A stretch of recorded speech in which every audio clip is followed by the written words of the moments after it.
Hello, everyone. I hope that everyone's doing well. I'm just going to give it another minute or so our friends can join us just in case if they're running a minute or so late. Hello, Sam.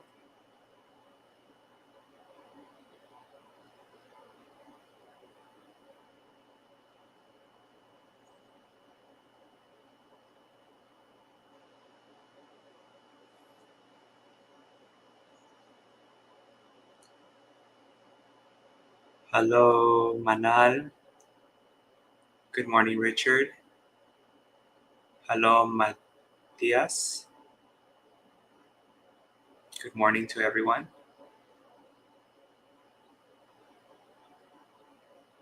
So we're just giving it a minute or so.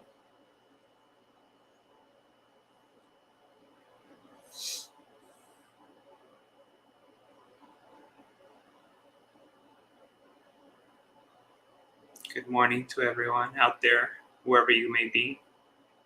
I hope that you are doing well.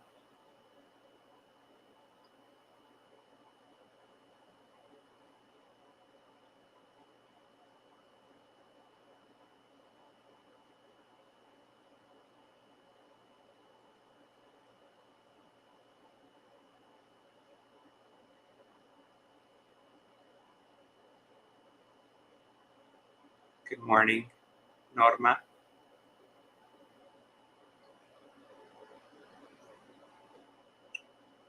Good morning to everyone. I think this is a good time to start. Good afternoon. Good morning, good day, good afternoon, good evening, wherever you may be. I'm Sanathavihari Bhikkhu here at Empty Cloud Buddhist Insights. I'm originally from Los Angeles, California, from Sarath Chandra Buddhist Center, a Sri Lankan Theravada temple, but I am here at Empty Cloud for the Vasa, the rainy retreat, and you'll be seeing a bit more of me now. Hello to everyone. Hello, Karuna. Hello, Spoke. Hello to everyone and good morning. So because today's Sutta study is going to be very much about the practice of Satipatthana or Anapanasati or Bhavana or Jhana, whatever we want to call it. I want to get a little experiential kind of perspective or experiential. I want to add an experiential element to this study. So we're just gonna do a little Satipatthana Anapanasati practice, mindfulness of the body, mindfulness of the breath, before we start, just for 5 minutes, and then we'll get into the suttas, plural, that I will be sharing with you today. So make sure that you're seated in a comfortable position, as comfortable as you can be, with your back straight, and that you have a good posture as much as your body allows you to. I know everyone's body's different, so just try to get comfortable, get a straight back, and you can close your eyes, or if you leave them open, make sure you have a gentle gaze down towards maybe a foot or two in front of you.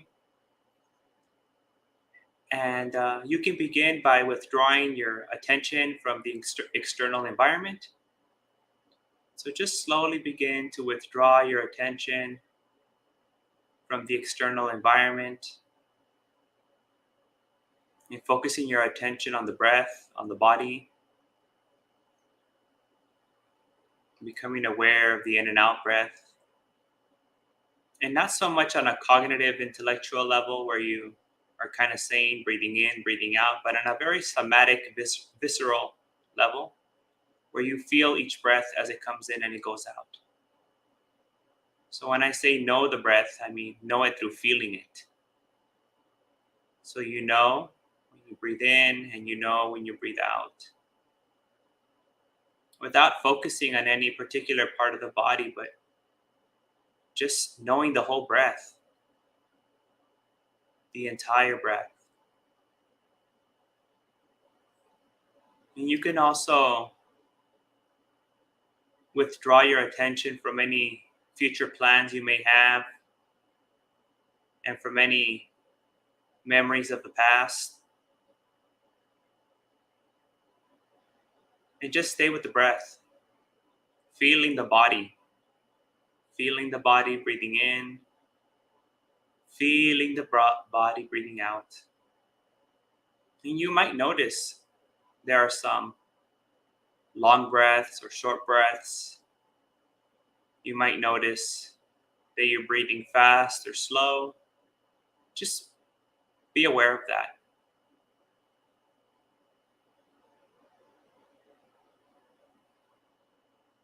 And if your breaths are either fast or short, you might notice that there's a little agitation in the body.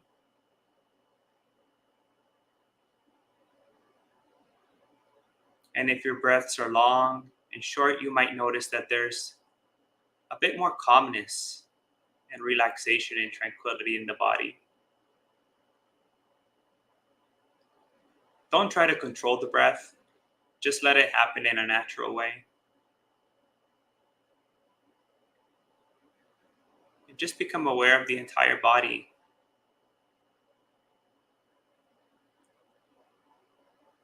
Aware of the entire body as we breathe in and breathe out. Not focusing on any particular part.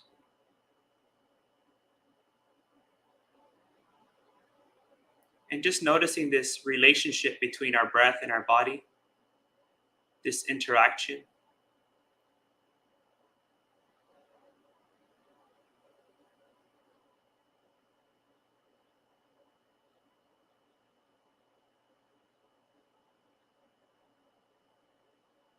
And if you do catch yourself being distracted by external activities, sounds, sights, smells, etc., or your mind is going towards the future or towards the past, or you notice any of the hindrances, sensuality, anger, sloth and torpor, worry and anxiety, doubt.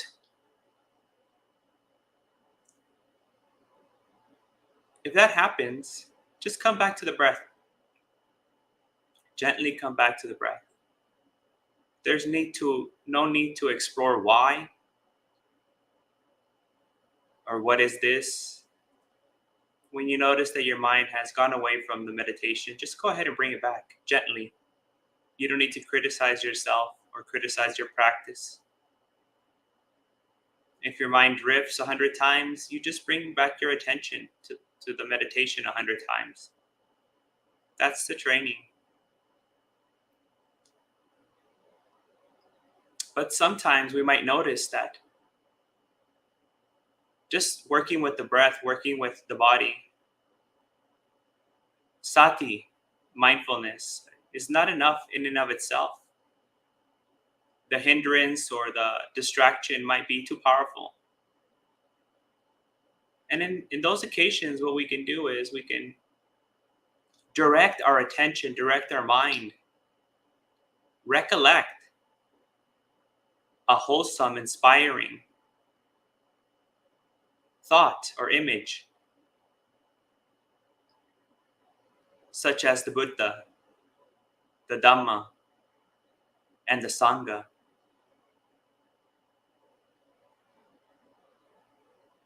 We can even use metta, karuna, mudita, and upekkha, the Brahma Viharas.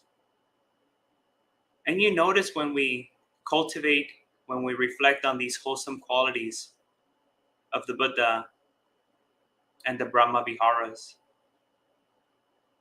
the mind begins to become calm and joyful. Happiness arises, and we notice that the distraction is gone. The hindrance has subsided. And then at that time, we can bring our attention back to our primary meditation, which is the breath, the body, the first satipatthana, kaya anupassana. So our practice is to stay with the body, stay with the breath, developing sati, mindfulness. And when our mind drifts, we bring our attention back to the meditation. And if we notice that after a couple minutes, the distraction or the hindrances is not being eliminated through the practice of just mindfulness, sati, then we can apply a wholesome thought, an inspirational thought, like the Buddha, Dhamma, Sangha, and the Brahma Viharas. So now in a few seconds, we're going to be coming out of our meditation.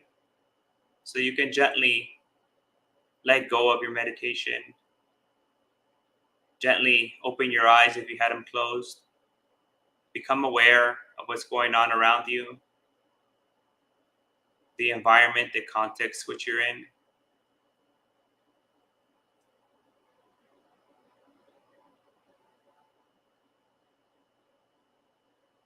Okay.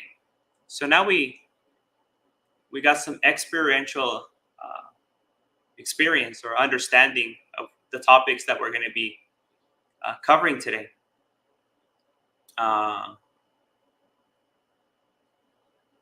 Yeah, many times I've come across this misunderstanding that thinking is bad, or that we're not supposed to be thinking during meditation, or just in general, this kind of anti-thinking culture. But it's not really about stopping to think. It's about properly using this mechanism, this tool. Many years ago, this one lady sent me a message saying, "Oh, Bhante, I need your help. My thoughts, my thinking is troubling me. I try to meditate and I keep thinking and I'm thinking all day, and I just want to stop thinking, and I can't stop thinking. Every time I meditate, I just can't stop thinking. And throughout the entire day, I'm thinking, and it bothers me." So then what I told her,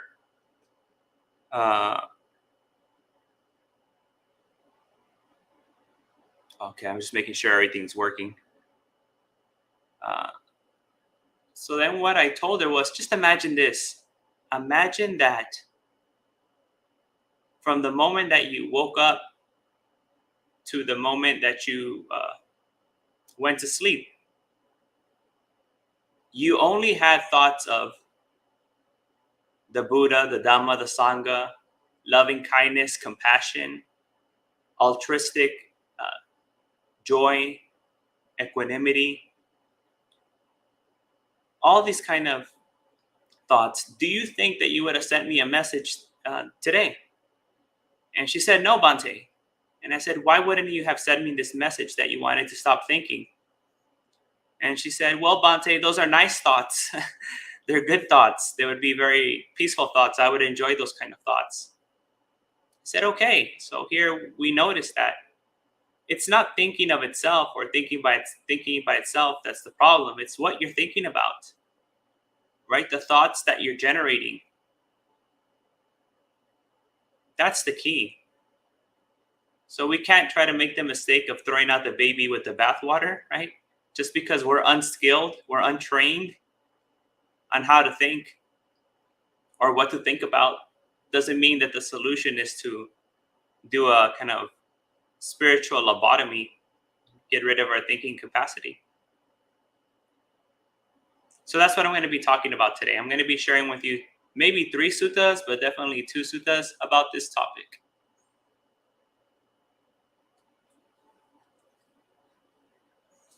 And before I start, I'm just going to pay my respects to the Buddha.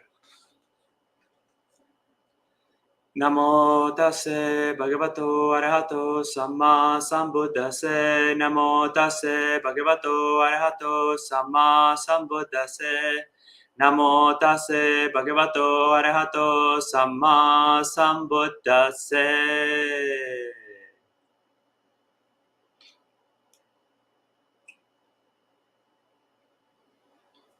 So the first sutta I'm going to be sharing with you is from the Samyutta Nikaya, from the Mahabhaga in the Satipatthana Samyutta. You can just look up SN 4710. SN 4710 if you'd like to follow along at home.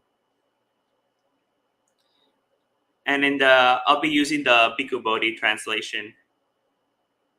And here, Samyutta Nikaya 4710 is translated as Bhikkhuni's quarter. And it starts like this. Then in the morning, the Venerable Ananda, dressed and taking bowl and robe, he approached the Bhikkhuni's quarters and sat down in the appointed seat. Then a number of Bhikkhunis approached the Venerable Ananda, paid homage to him, sat down to one side, and said to him, "Here, Venerable Ananda, a number of Bhikkhunis, dwelling with their minds well established in the four establishments of mindfulness, perceive successfully loftier stages of distinction. So it is, sisters, so it is. It may be expected of anyone, sisters, whether bhikkhu or bhikkhuni, who dwells with a mind well established in the four establishments of mindfulness, that such a one will perceive successfully loftier stages of distinction." This is great, right? Like, doesn't matter if you're a monk or a nun, right? Bhikkhu, bhikkhuni, basically, or a man or a woman. As long as you practice satipatthana, right? You'll see these higher stages of practice, these higher levels. Then the Venerable Ananda instructed, exhorted, inspired, and gladdened those bhikkhunis with a Dhamma talk, after which he rose from his seat and left. Then the Venerable Ananda walked for alms in Savatthi. When he had returned from alms round, after his meal, he approached the Blessed One, paid homage to him, sat down to one side, and reported all that had happened. The Blessed One said, "So it is, Ananda, so it is. It may be expected of anyone, Ananda, whether bhikkhu or bhikkhuni, who dwells with a mind well established in the four establishments of mindfulness, that such a one will perceive successfully loftier stages of distinction." What for? Here, Ananda, a bhikkhu dwells contemplating the body in the body, kaya nupassana, ardent, clearly comprehending, mindful, having removed covetousness and displeasure in regard to the world. While he is contemplating the body in the body, there arises in him, based on the body, either a fever in the body or sluggishness of the mind, or the mind is distracted outwardly. That bhikkhu should then direct his mind towards some inspirational sign, like we did in the meditation earlier. When he directs his mind towards some inspiring sign, gladness is born. When he is gladdened, rapture is born. When the mind is uplifted by rapture, the body becomes tranquil. One tranquil in body experiences happiness. The mind of one who is happy becomes concentrated. He reflects thus, "The purpose for the sake of which I directed my mind has been achieved." Right? That meditator had some sort of external distraction or some unwholesome state in the mind. He directed it towards a wholesome state of mind or an inspiring state of mind. And once they noticed that their mind was calm and peaceful and free of that abstraction, then they returned back to their satipatthana practice, right? Their mindfulness practice. So they decide to just let go of what they were thinking about earlier now that it served this purpose, and they come back to their regular practice. So he withdraws the mind and does not think or examine, vitaka vichara. He understands without thought and examination internally mindful, "I am happy." Again, a bhikkhu dwells contemplating feelings and feelings, vedananupassana, mind and mind, chittanupassana, phenomena and phenomena, dhammanupassana, ardent, clearly comprehending, mindful, having removed covetousness and displeasure in regard to the world. While he is contemplating dhammas and dhammas, there arises in him, based on dhamma, either a fever in the body or a sluggishness of mind, or the mind is distracted outwardly. The bhikkhu should then direct his mind towards some inspiring sign. When he directs his mind towards some inspiring sign, he understands, without thought and examination, internally mindful, I am happy. It is in such a way, Ananda, that there is development by direction.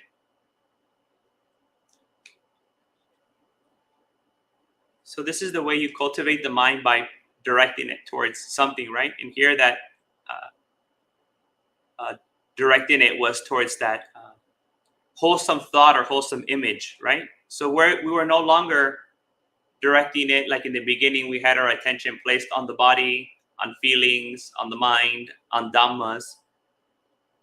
We then directed it towards some wholesome sign, some inspiring sign. And once it served this purpose, then we brought it back.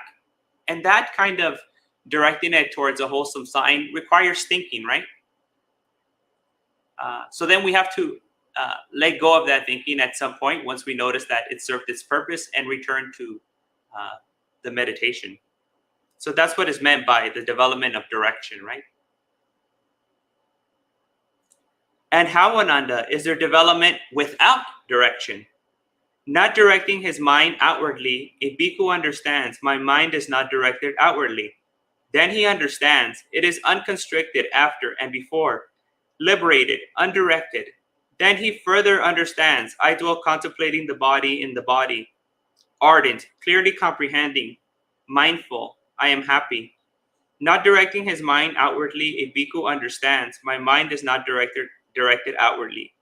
Then he understands, it is unconstricted after and before, liberated, undirected. Then he further understands, I dwell contemplating feelings in feelings, ardent, clearly comprehending, mindful, I am happy.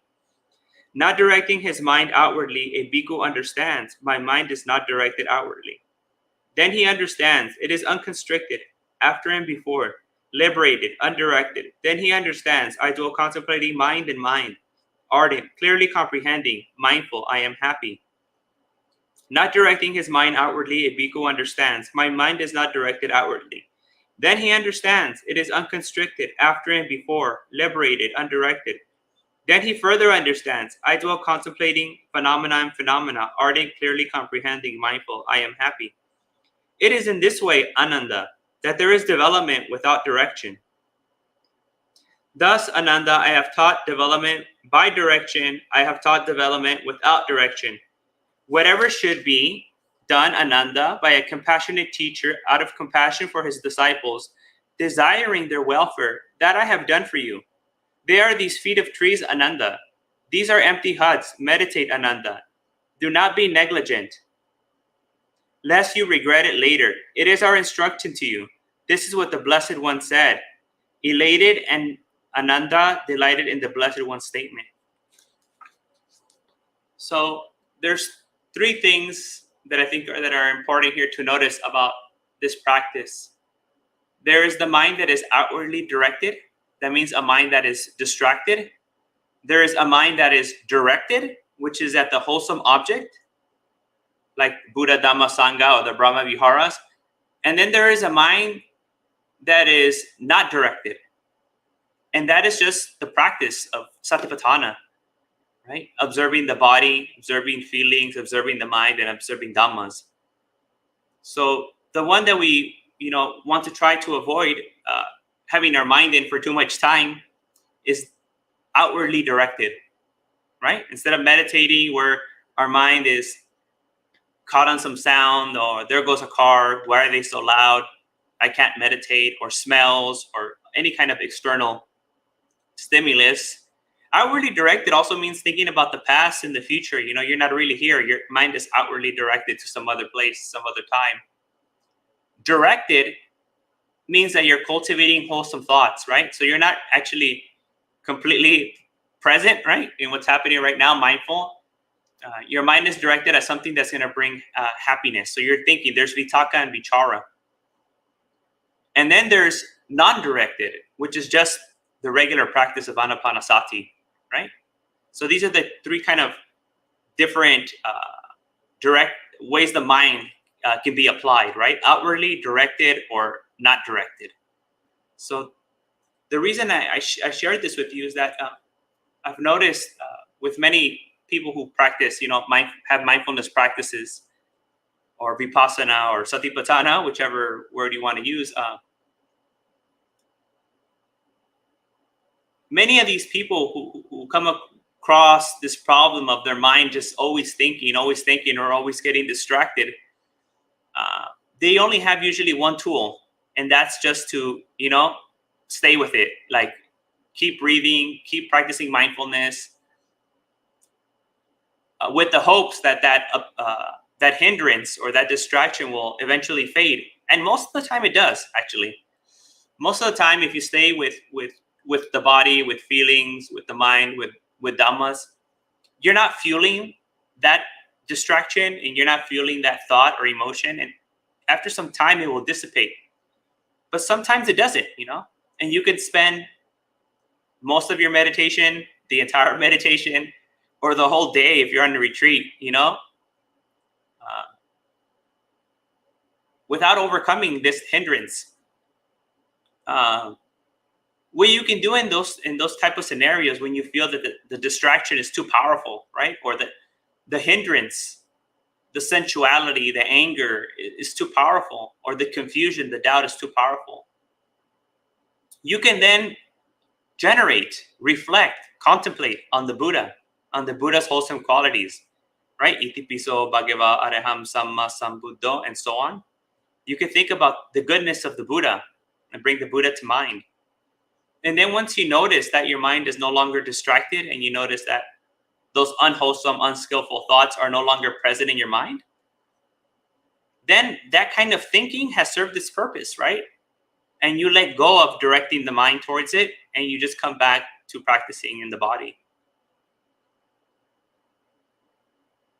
So I personally was lucky enough to have been taught this since the very beginning, and it's been a very important part of my practice, where I always, when I find that something is too difficult to overcome by just applying sati by itself and just being mindful of it, and I notice that it's not fading away or maybe even getting stronger, I direct my mind towards a wholesome, inspirational thought. Usually what I use is metta.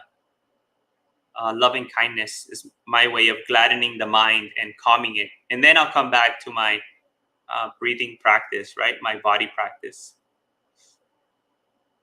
So that's what I wanted to share. And that's one technique out of 5 different techniques or ways of dealing with unwholesome states of mind when they arise in our mindfulness practice, in our satipatthana, vipassana practice.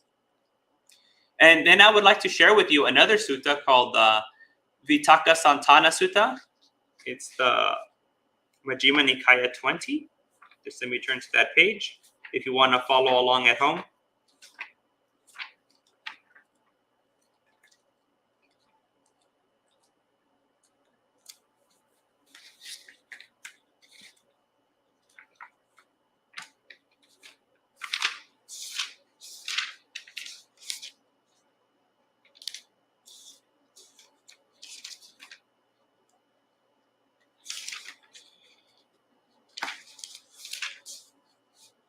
Yeah, so it's Majjhima Nikaya number 20, MN 20, if you want to follow along at home. And then again, I'll be using the Bhikkhu Bodhi translation. So using this inspirational, wholesome image, wholesome sign, is one of the techniques that we can use to replace an unwholesome, unskillful, uninspirational, detrimental thought. But there's 4 other techniques that we can use. And I want to share those with you so that you're able to apply these in your practice. So this is the Vitakka Santana Sutta, and it goes like this. Thus have I heard, on one occasion, the Blessed One was living at Savatthi in Jeta's Grove, Anathapindika's park. There he addressed the bhikkhus. The bhikkhus, Bhante, they replied. The Blessed One said this: Bhikkhus, when a bhikkhu is pursuing the higher mind, from time to time he should give attention to 5 signs.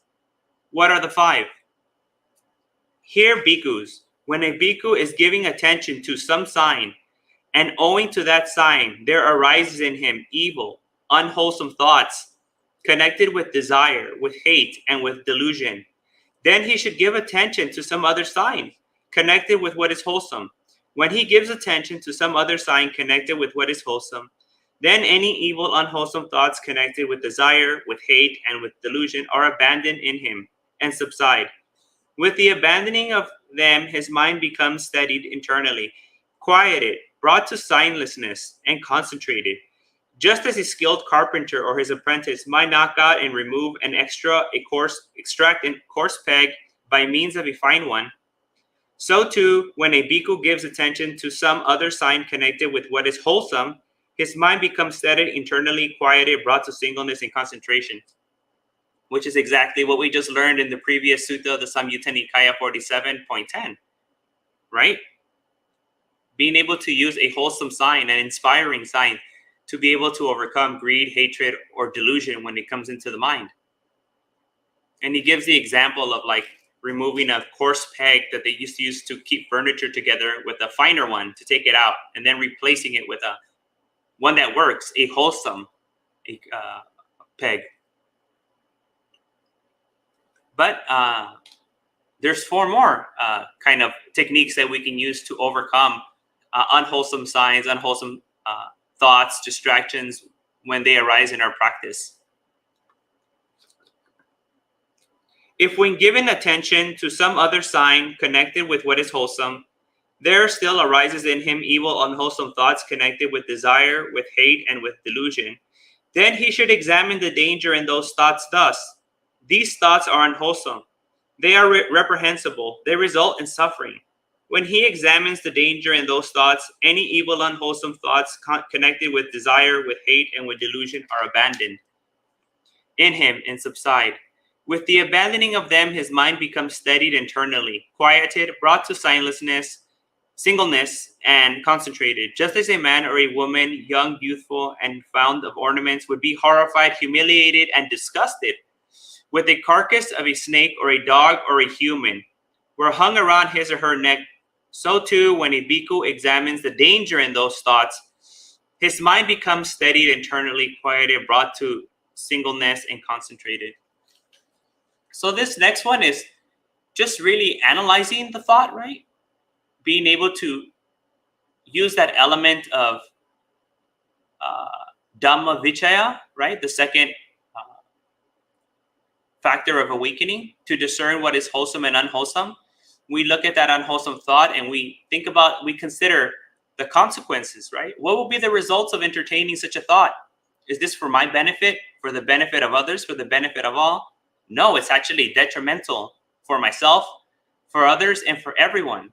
And what I like to do is I like to think, look, what would my teacher, what would my teacher think if I were to entertain this thought, right? Of lust, of hatred, of maybe jealousy, of resentment, or any unwholesome state of mind, right? Well, he wouldn't think it was a good one. And then I also use like reluctance and kind of like worry or remorse, which is hiri-ottappa, right? That's the example that the Buddha gives here of like the beautiful person who they place a dead carcass of an animal on around them, right? They would feel this kind of like, oh, I don't want it, right? This kind of embarrassment or shame or reluctance to have it put on them, or remorse for having put it on. Oh, why did someone even put that on me? So when we consider the thought that we're entertaining and we think about the consequences and we think about, is this good for us, good for others, good for all? And we can consider also, is this in line with the holy life? What would the Buddha think about me just entertaining this thought, or my teacher? This natural kind of wanting to get rid of it, right? And letting it go comes up. Because at first we might feel like our anger is righteous, or our sadness is justified, or our greed or sensuality, right? Is like, oh, it's not that big of a deal. You enjoying it. But once you see the consequences, you consider what's going on here, and that it's not in line with Dhamma, and that it would be censored by the wise, and it doesn't promote wholesome states of mind. Then you see the real kind of foulness of it, the foulness of that thought, and you'll let it go because it's not for your benefit. So that's the second kind of technique we can apply, right? And this also involves thinking, vitaka and vichara. This is capacity to use our thoughts in a skillful way. And then we come back to our practice of breathing meditation of the body. So that was the second one. Now there's the third technique that we can use. If while he's examining the danger in those thoughts, there still arises in him evil, unwholesome thoughts connected with desire, with hate, and with delusion, then he should try to forget those thoughts and not give attention to them.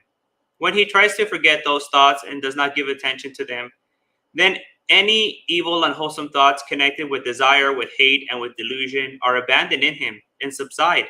With the abandoning of them, his mind becomes steadied internally, quieted, brought to singleness, and concentrated. Just as a man with good eyes, who did not want to see forms that had come within range of sight, would either shut his eyes or look away, so too when a bhikkhu tries to forget those thoughts and does not give attention to them, his mind becomes steadied internally, quieted, brought to singleness, and concentrated. So this is another thing about our practice of mindfulness, of vipassana, of satipatthana. We very much kind of let the thought be there, right? We just let it be there, and we're mindful that it's there, and we try to be mindful of the body, and we hope that it dissipates. But sometimes the best thing might be to, not let it be there, right? Not just stay focused on it and this too will pass, or, try to see it arise and cease. That might not be working after some time. So don't even direct your mind towards it. Don't even focus on it. And you know what?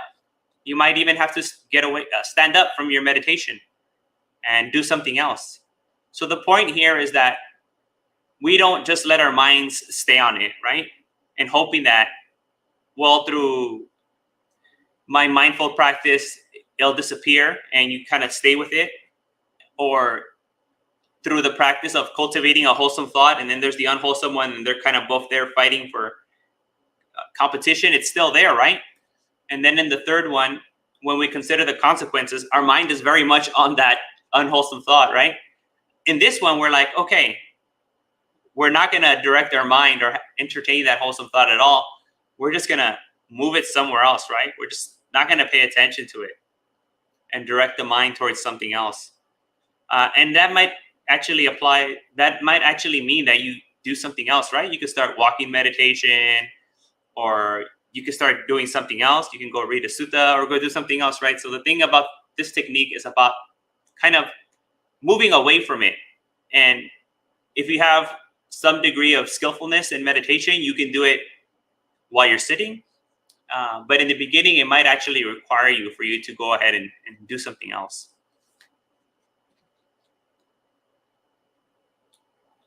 And the next technique is, if while he is trying to forget those thoughts and is not giving attention to them, there still arises in him evil, unwholesome thoughts connected with desire, with hate, and with delusion, then he should give attention to stilling the thought formation of those thoughts. When he gives attention to stilling thought formations of those thoughts, then any evil, unwholesome thoughts connected with desire, with hate, and with delusion are abandoned in him and subside. With the abandoning of them, his mind becomes steadied internally, quieted, brought to singleness, and concentrated. Just as a man walking fast might consider, why am I walking fast? What if I walk slowly? And he would walk slowly. Then he might consider, why am I walking slowly? If I stand, what if I stand? And then he would stand, and he might consider, why am I standing? What if I sit? And he would sit, and then he might consider, why am I sitting? What if I lie down? And he would lie down. By doing so, he would substitute for each grosser posture one that was subtler. So too, when a bhikkhu gives attention to stilling thought formations of those thoughts, his mind becomes steadied internally, quieted, brought to singleness, and concentrated. This is a very interesting technique, because for many years, even maybe for like the first 2 years while I was a monk, once I became a monk, it was very difficult for me to understand this. Like, I couldn't apply it. I was like, how can I do this? But then one day there was this lady who came to our temple, and I was sharing this sutta, the same sutta, the Vitakka Santana Sutta. And I said the same thing. I said, you know what, guys, I don't really know how to use this technique. I'll be very honest. And she says, oh, Bhante, I know how. And she said that when she was going through some difficult times, she noticed that her thinking was so fast, right? Like all these negative thoughts. For example, let's just say like, you have negative thoughts about yourself and you're like, I'm stupid, I'm stupid, I'm stupid, I'm stupid. She noticed that she couldn't get away from them, replace them, or calm them. So what she considered is like, how about, I take over this process, because it was happening unconsciously, right? It was just going by itself. How about if I tell myself that I'm stupid, but I slow it down, right? So instead of having it go fast, like I control the speed of my thoughts because I become conscious, right, of it. So she started doing consciously. Consciously, she started telling herself the same narrative, but slower than it was happening automatically in her mind. And then she noticed that unconscious automatic pattern started to match her own pattern that she created, right, of her saying it, the speed of which she was saying it. And then she slowed it down more, and then she noticed that that unwholesome thoughts matched it, until finally, it was very intermittent and very calm, and then she was able to get over it, right?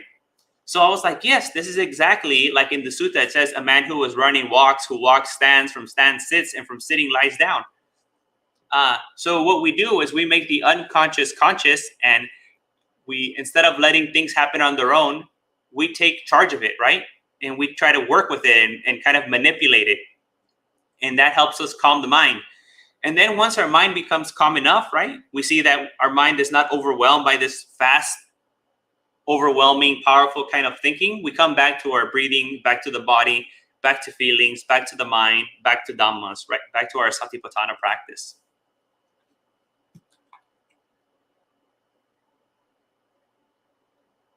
And the final technique is, if while he is giving attention to stilling the thoughts of formations of those thoughts, there still arises in him evil, unwholesome thoughts connected with desire, with hate, and with delusion, then with his teeth clenched and his tongue pressed against the roof of his mouth, he should beat down, constrain, and crush his mind with mind. When his teeth clenched and his tongue pressed against the roof of his mouth, he beats down, constrains, and crushes mind with mind. Then any evil, unwholesome thoughts connected with desire, with hate, and with delusion are abandoned in him and subside. With the abandoning of them, his mind becomes steadied internally, quieted, brought to singleness, and concentrated.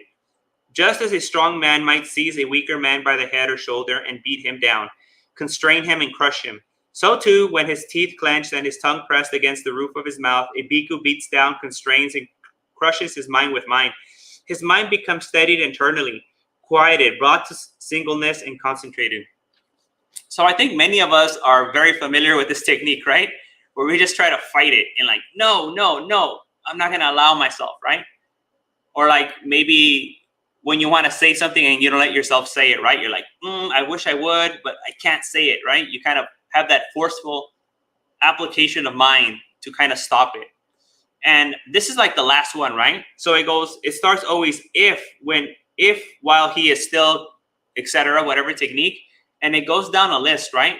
So this last one, the forceful practice, is not the one we should go to right at the beginning, although which I think for many of us, it might be.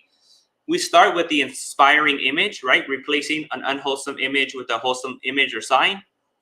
From there, we go to considering the consequences. From considering the consequences, we try to move our attention to something else. From there, we try to slow down, right? The thinking process. And then from there, finally, at the end, if none of these things are working, then we can use a little bit of force, right? To try to at least not express them, right? Or not let them get out of control in our own mind. But that is the final technique. So I always think about it like the emergency brake, right? Or yeah, like the emergency alarm. You're just like, this is too much. Like, I don't want it to spill over and I don't want to keep entertaining it. So I'm just going to hit this emergency brake to stop everything that's going on. It's not really like helping us develop our mind. It's not a technique that moves us forward on the path, but it is a technique that helps us avoid going down the wrong path, right? So I feel like with very much the other 4 techniques, they're kind of ways to overcome obstacles on the road of meditation, right? But we're still progressing. And this last technique is, well, we're not progressing, but we're not deviating. We just kind of like have to stop, catch a breath, right? Rest, and make sure that we're going in the right direction and not in the wrong direction. And here's where that forceful application comes. So it's not really a technique to progress on the path, but a technique to stop you from progressing on the wrong path. And then it continues, bhikkhus, when a bhikkhu is giving attention to some sign, and owing to that sign there arises in him evil, unwholesome thoughts connected with desire, with hate, and with delusion, then when he gives attention to some other sign connected with what is wholesome, any such evil, unwholesome thoughts are abandoned in him and subside. And with the abandoning of them, his mind becomes steadied internally, quieted, brought to singleness, and concentrated. When he examines the danger in those thoughts, when he tries to forget those thoughts and does not give attention to them, when he gives attention to the stilling the thought formations of those thoughts, when his teeth clench and his tongue pressed against the roof of his mouth, he beats down, constrains, and crushes mind with mind. Any such evil, unwholesome thoughts are abandoned in him, and his mind becomes steadied internally, quieted, brought to singleness, and concentrated. This bhikkhus is then called a master of the course of thought. Ooh, you can master your thinking, right? Which is what we need to learn. We need to learn how to think properly. Be skilled at thinking. Be a master of thoughts. He will think whatever he wishes to think, and he will not think the thought that he does not wish to think. This is the kind of education that we need to learn very early in our development as human beings. He has severed craving, flung off the fetters, and with the complete penetration of conceit, he has made an end of suffering. That is what the Blessed One said. The bhikkhus were satisfied and delighted in the blessed. So here the solution is, again, not to lobotomize ourselves and get rid of our intellect, right, of our thinking capacity, but to become a master of it, to become a master of thinking, right? So many of us in the West who have an aversion towards thinking and kind of come to meditation because we want to escape thinking, we need to actually learn how to think properly, right? And there's where the devotional practices like sadha and doing pujas and practicing dana are so powerful, right? Like having devotion towards the Buddha is such a powerful thing. It teaches you how to think properly. Your mind is directed towards goodness. When you practice dana, charity, your mind is directed towards goodness, towards giving, towards altruism. You start having altruistic thoughts, right? Same thing with all the other Brahma Viharas. So it's really about learning how to think in a skillful way that leads towards awakening, a way that helps us, helps others, and helps all. So thinking is not to be completely eradicated. Thinking is not necessarily a hindrance. Thinking is very much a part of the path, but it's just we need to think properly. And that's why you see thoughts in the Noble Eightfold Path, in the second part of the Noble Eightfold Path, which is Samma Sankappa. What is a Sankappa? A Sankappa is a thought, right? It's some sort of thought.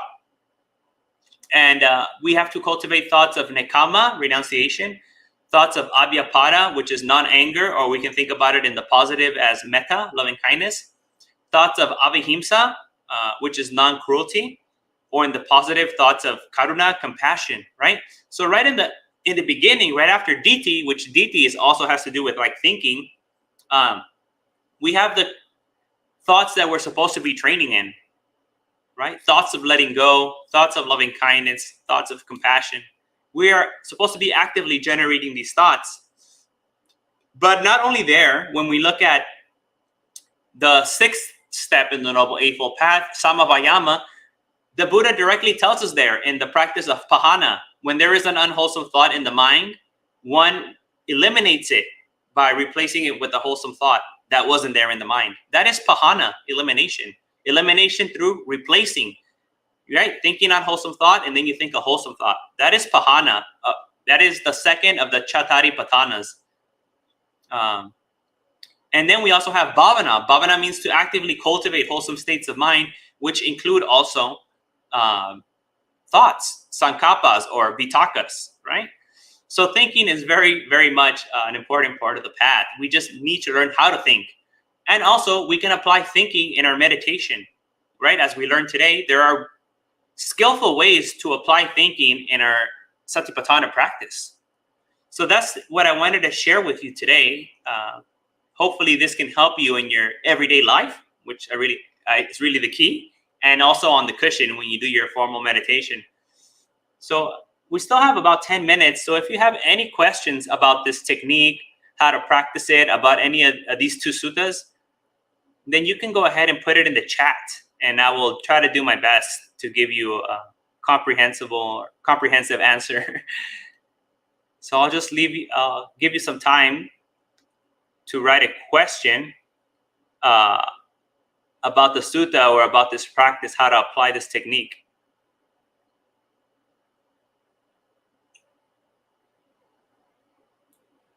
Good morning, Jayanta, Bhumika, Carol, Edward, Peter, and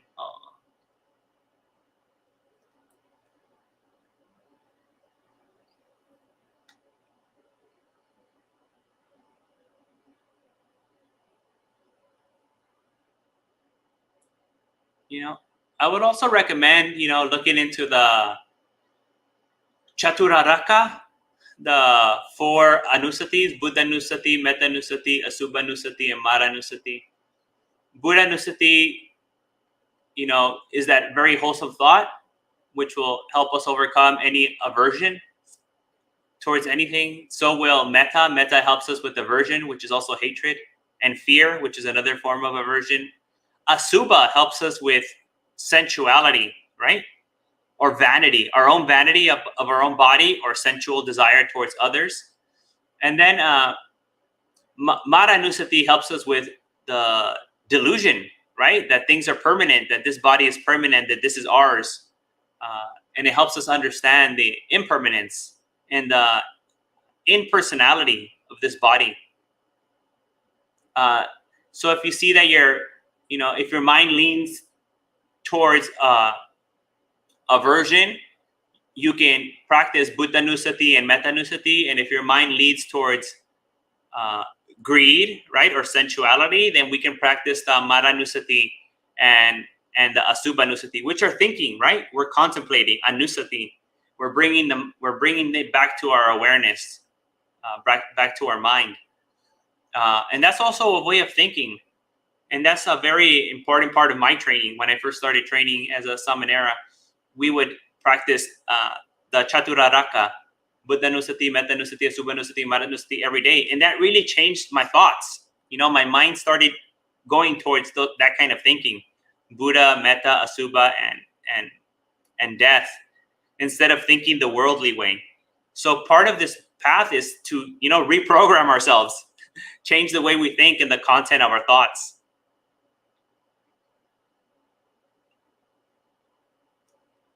Oh, here's a good question. Charleski, thank you, Venerable. Why again is crushing the mind with mind not just bypassing? Oh, it is actually. It is bypassing. I never said, I didn't mean to imply that it wasn't. It is. But it's just like when you have nothing left, right? There's no other choice. You've tried everything. The least you can do is not give in, right? Not give in to it. So we want to avoid the mind inclining towards that unwholesome state of mind. And all you have left is that emergency brake. Like I said, you're not going to advance on the path. The other techniques help you go around the obstacles or go over or under them, and you keep advancing. But this last one, you don't advance on the path. You're just hitting the brakes and you're stopping because you want to not go off the cliff, right? So think about this technique as stopping you from driving off a cliff. And that's pretty much all it's doing, right? Yeah. So it is a form of bypassing, and that's why the Buddha actually gives it in sequential order. You are not to apply this one first. First is changing the image, considering the consequences, redirecting the mind, slowing the thoughts, and then this one, right? So there's an order to these things. And this is just kind of the last remedy, so you don't let your mind go towards there. Because whatever you think, that's going to become your new thinking pattern. And it's going to become the way you speak and the way you act. And it's going to determine your rebirth. So there's serious consequences. So you gotta hit that e-brake, right? You gotta pull the handbrake and be like, no, I'm just gonna stop here, and I'm just gonna fight this, and I'm not gonna let it happen. So it is very much a way of bypassing, but it's a skillful one once you have no other choice. Richard says, if the mind gets distracted by pain in the body, how can one use thoughts to bring awareness back to the breath? Well, at least for myself, when I think about the Buddha and loving kindness, metta, it naturally makes me happy. And that my mind leans towards happiness because it feels good, right? So that pleasurable state, that wholesome sukha, helps me not be overwhelmed by the pain, right? But, if we have a physical injury for many years and the pain's there, then you just have to change positions, not right away. You might want to stay with it for a few minutes. And then once you reach your threshold, then just change posture, but if it's just kind of like my legs falling asleep, or kind of like, that you don't have a knee condition, or you don't have some sort of previous injury, you kind of try to use the Buddha and try to use metta and focus on the joy that brings. And your mind will stay with the joy because it's such an easier object to hang on to than pain. No one likes pain. So try that for a bit. And then next time that you see me on here, let me know how it went. And we'll see, we'll have a conversation about this. And we can see how that worked for you. And maybe we can try some other things. So go ahead and try that and let me know how it goes. Manal says, Bhante, general question on the nature of thoughts. How does one clearly observe if something is a conscious thought versus an unconscious one? Yeah.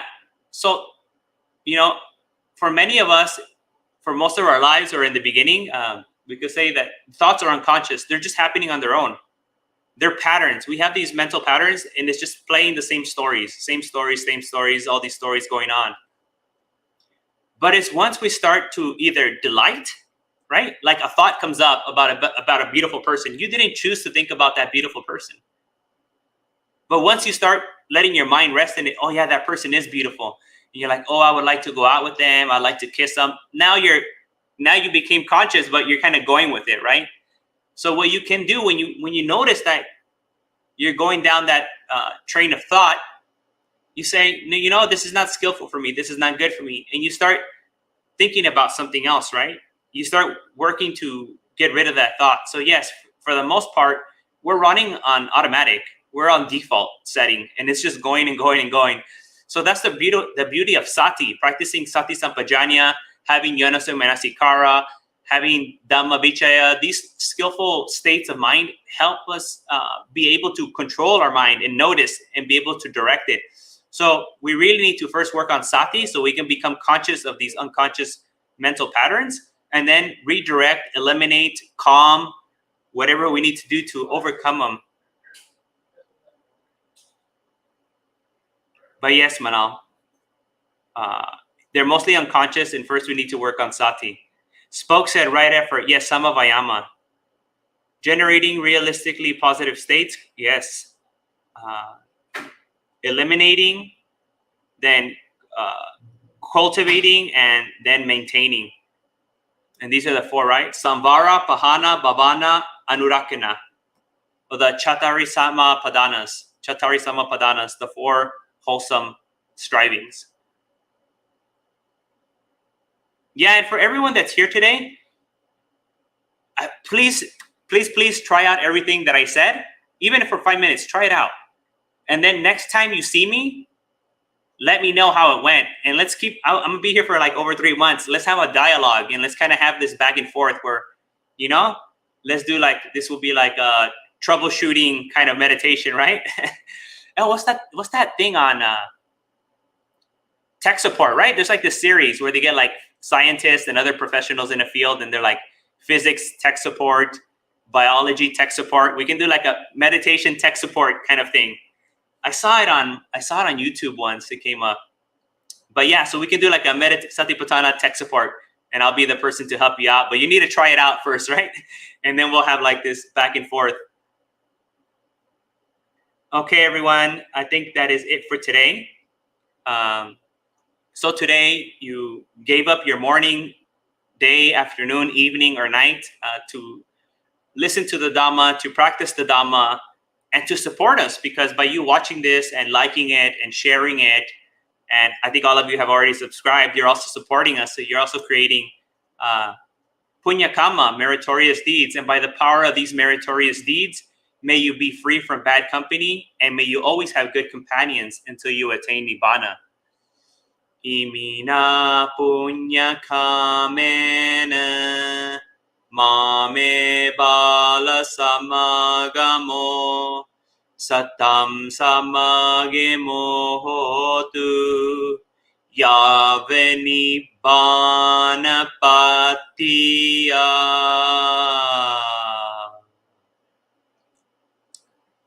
Have a good day, good morning, good evening, good night, wherever you may be. And you can see me tonight on Monk Chat. So if you want to ask questions, Monk Chat tonight is a time to ask more questions. Thank you, everyone. Bye-bye. Have a good one.